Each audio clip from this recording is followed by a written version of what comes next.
This is my RC10 GTe, and I want to show you guys what setup I have on this truck, or at least what I can remember that I'm running. One of my subscribers suggested that I make this video, and I thought it was a good idea, so here goes. The setup's actually pretty straightforward, right? This is not a really complicated truck to adjust, because the types of adjustment options you have are not nearly as much as what you would have on a T5M, for example, right? This is an older truck. There are a lot of geometry options that you just don't have, okay? But what I did do is on the front, I have 35 weight oil and I believe 1.6 millimeter pistons, 2x1.6 pistons, I'm pretty sure. Springs are low-C black springs for the front. This is a high rate spring. I can't remember the exact number, but it's up towards the top of their spring rate spectrum for the low-C springs. And I'm running 30-degree caster blocks. The shocks themselves, you can see they're on the outer hull of these front RPM arms, and also they're on the outer hull on the tower.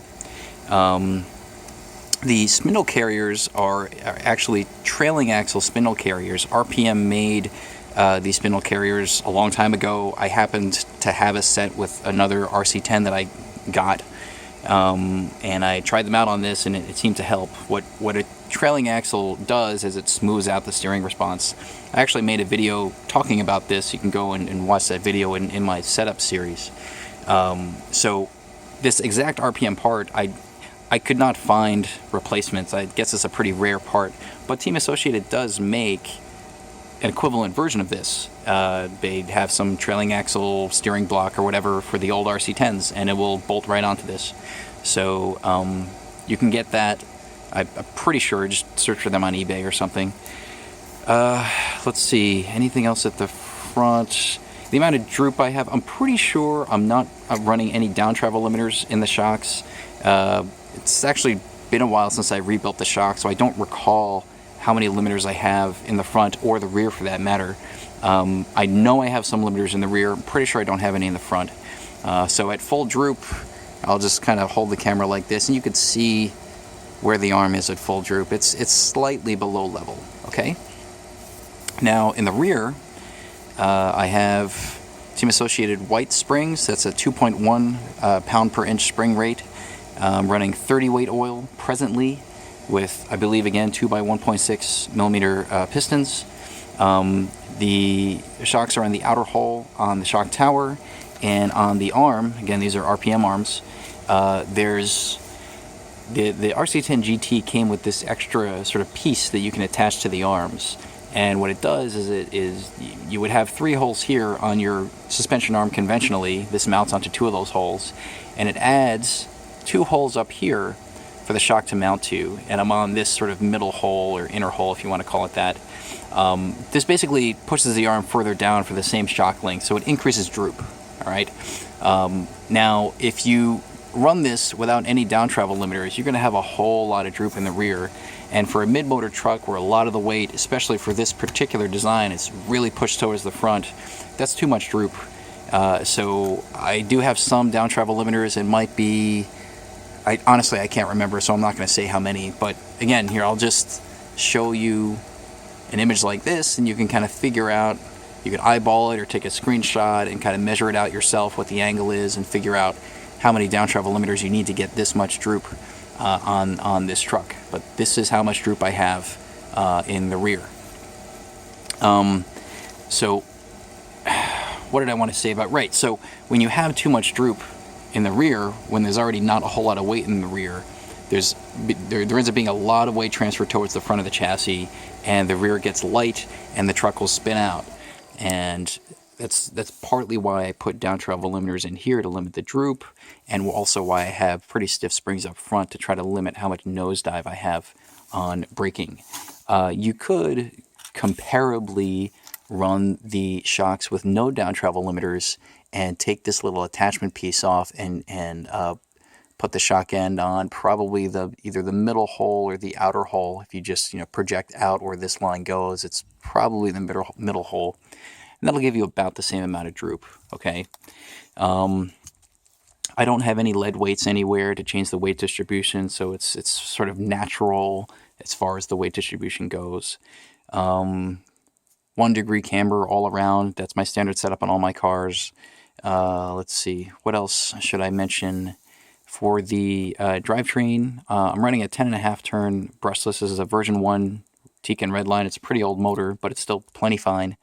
Because it's only a 10.5, I do run some boost in the speed control. Although I do not recall, because it's been a while, I don't recall exactly what the boost setting is. I think it's maybe, probably around 20 or 30 degree dynamic timing that kicks in, and probably in the 5,000 to 6,000 RPM range. So if I had to guess, it's probably around there. The actual end bell timing is set to 0, but I think these red lines had an offset end bell. So what's 0 degrees here on the readout might be something that's actually larger than 0. But anyway, that's what I have for this particular motor. The gearing I have is a 30-tooth pinion, and I think this is an 84-tooth spur gear, okay? And that does just fine with that gearing and this motor with the boost. I can keep up no problem with, T5Ms with, 7.5 modified motors in it. I ran this truck for pretty much the entire indoor season against those kinds of trucks, and, it was almost as fast. So, you're not going to have a problem putting in the same lap times with this truck. Would you run this truck on an outdoor kind of loamy, loose dirt track? I would say, you probably could, but I wouldn't recommend it. You won't be able to generate enough rear grip.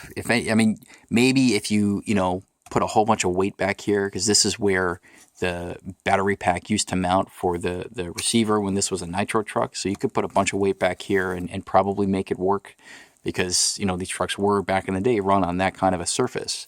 But if you're not putting weight back here and you don't have a nitro motor, which is much heavier than an electric motor, then there's not as much weight back here as there would be in a nitro configuration. And so without that kind of rear weight, you're not going to get the rear grip that you would otherwise get. So if you're going to run this on an outdoor loamy dirt track, you probably should put a whole bunch of lead weight back here and then play around with how much weight you put there to see what you need to get grip.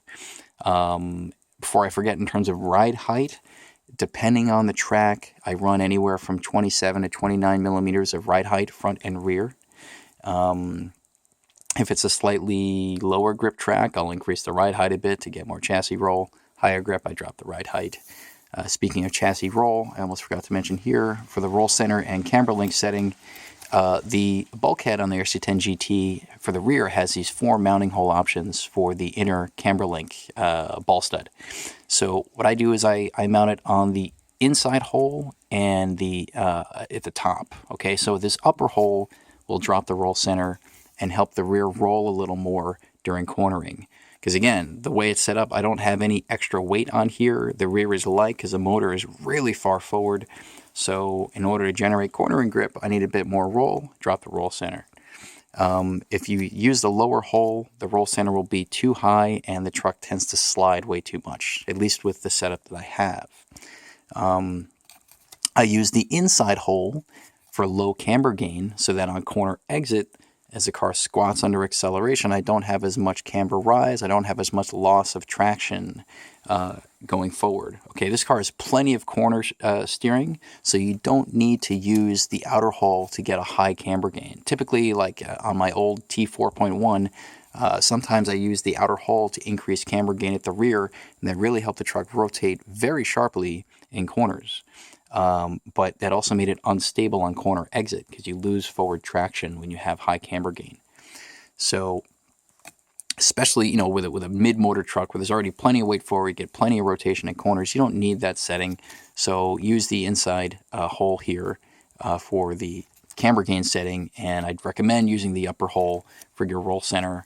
And, if you need more or less roll, don't really fiddle around with using the lower hole. You could just change the ride height, and that will have a similar effect, because the tendency to roll, the roll moment, is determined by the difference between the roll center and the center of gravity. So you keep the roll center fixed and you fiddle with the ride height, and that will change the roll moment. Especially, in a truck like this where you don't have where the ball stud inserts laterally like this, you only have two options for roll center. It's not like a T4, for example, where the ball stud is mounted vertically and you could put little spacers in and make much finer adjustments to roll center. You can't do that with this truck. So better to just keep the roll center in one setting here and muck around with the ride height to get the exact amount of handling performance that you're looking for. I do mount the battery lengthwise across the chassis and the electronics are on this side. One of my friends that I built another GTe for, his battery's mounted longitudinally with all the electronics pushed up here.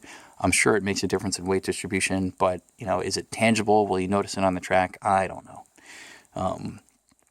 So will I run this truck on an outdoor track? Probably not. And it has nothing to do with an inability to set it up for an outdoor surface. Again, it's just a matter of putting weight behind the rear axle. It has to do more with the replaceability of drivetrain components.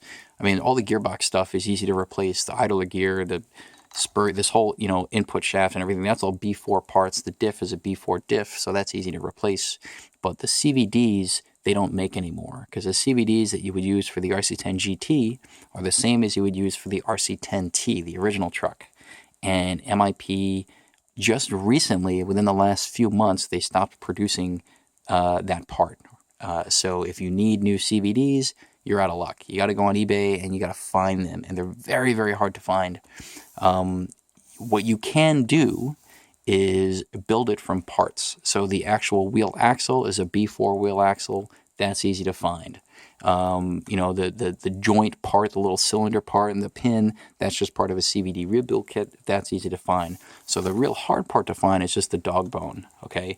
And this GT/T dog bone is not easy to find. And you got to find a pair of them. So that's even harder to find. And the dog bone will wear out at both at this end here, right? This little pin here that connects to the diff outdrive, that will flatten out over time, and also at this end here, where the drive pin for the CVD joint, right? That the power is coupled from the dog bone through that pin, through the joint to the wheel axle. So that opening there where the pin sits against is going to push against the dog bone as you keep applying power to accelerate or to brake, and that hull will wear out, right? And that's eventually when you would need to replace the dog bone. So when you get to that point, just after using this truck so many times, you got to replace the dog bone. But if they don't make those anymore, then that's a problem. I'm hopeful the Team Associated will re-release the RC10T. If there's enough market interest, maybe they'll do that. I don't know. If they do, then they'll need either of CVAs or CVDs for that. And if they do that, then you'll have a whole re-release set of, some form of universal for the RC10T, which goes right onto the RC10 GTe. So if they do that, then I can run this more often. But for now, since the indoor season is coming to an end, I'll probably, put this on a shelf, use it only for indoor tracks that are hard packed, that this is what's this really set up for. And then for outdoor, loamy dirt, I'll just get a rear motor truck. And I'm in the process of getting one, and I'll make some videos on that. So this is my setup. I hope this has been helpful to you for those of you that are considering an RC10 GTe. If you have any questions, please post them in the comments section. And thanks for watching.